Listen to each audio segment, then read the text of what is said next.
ಪ್ರಿಯರೇ, ದಿನದ ಬದುಕಿಗೊಂದು ಕ್ರಿಸ್ತನ ಈ ದನಿ ನಮ್ಮೆಲ್ಲರಿಗೂ ಪ್ರೇರಣೆಯಾಗಲಿ.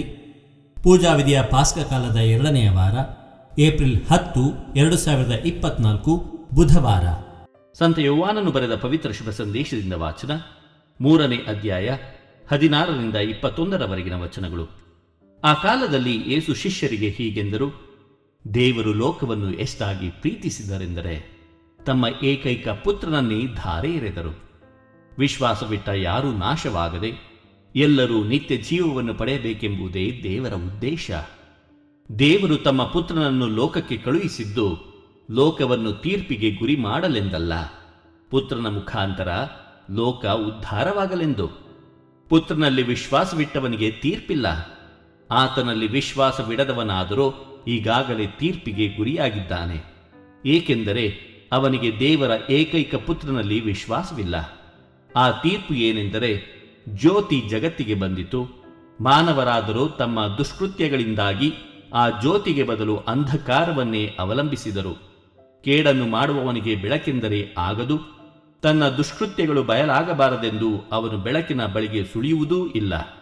ಸತ್ಯಸಂಧನಾದರೂ ಬೆಳಕಿನ ಕಡೆಗೆ ಬರುತ್ತಾನೆ, ತಾನು ಮಾಡುವುದು ದೇವರು ಮೆಚ್ಚುವುದನ್ನೇ ಎಂಬುದನ್ನು ತೋರ್ಪಡಿಸುತ್ತಾನೆ. ಪ್ರಭುವಿನ ಶುಭ ಸಂದೇಶ. ಕ್ರಿಸ್ತರೇ ನಿಮಗೆ ಸ್ತುತಿ ಸಲ್ಲಲಿ. ಚಿಂತನೆ: ಕೇಡನ್ನು ಮಾಡುವವನಿಗೆ ಬೆಳಕೆಂದರೆ ಆಗದು. ಪ್ರಭು ಯೇಸು ಕ್ರಿಸ್ತರಲ್ಲಿ ಆತ್ಮೀಯರೇ, ಪವಿತ್ರಾತ್ಮರ ಸ್ಪರ್ಶದಿಂದ ಪ್ರೇಷಿತರು ಭಯವನ್ನು ಜಯಿಸಿ ನಿರ್ಭೀತರಾಗಿದ್ದಾರೆ ಹಾಗೂ ಎಂತಹ ತ್ಯಾಗಕ್ಕೂ ಸಿದ್ಧರಿದ್ದಾರೆ.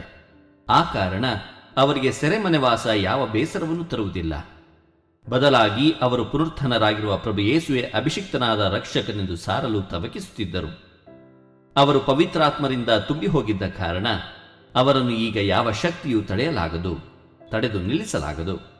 ಅವರು ನಿರ್ಭೀತರಾಗಿ ಮುಂಜಾವದಲ್ಲೇ ದೇವಾಲಯವನ್ನು ಪ್ರವೇಶಿಸಿ ಬೋಧಿಸಲಾರಂಭಿಸಿದರು.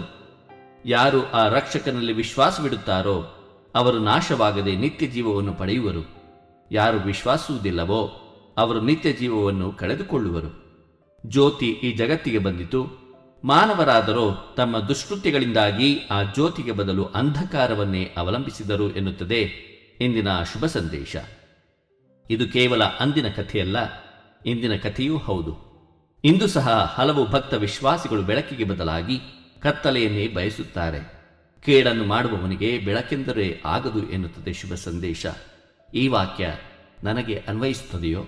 ನನ್ನ ಬದುಕಲ್ಲಿ ವಾಸ್ತವವೋ ನಿಜವೋ ಅವಲೋಕಿಸಿ ನೋಡೋಣ. ದೇವರು ನಮ್ಮೆಲ್ಲರನ್ನು ಆಶೀರ್ವದಿಸಲಿ. ಇದು ದನಿಮಾಧ್ಯಮ ಮನೆಯ ಕೊಡುಗೆ. ಧ್ವನಿ ವಂದನೆಯ ಸ್ವಾಮಿ ಶಾಂತಕುಮಾರ್ ಜೆ, ಬೆಂಗಳೂರು ಮಹಾಧರ್ಮ ಕ್ಷೇತ್ರ.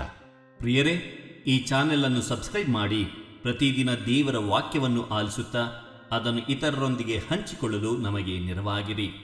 ಧನ್ಯವಾದಗಳು.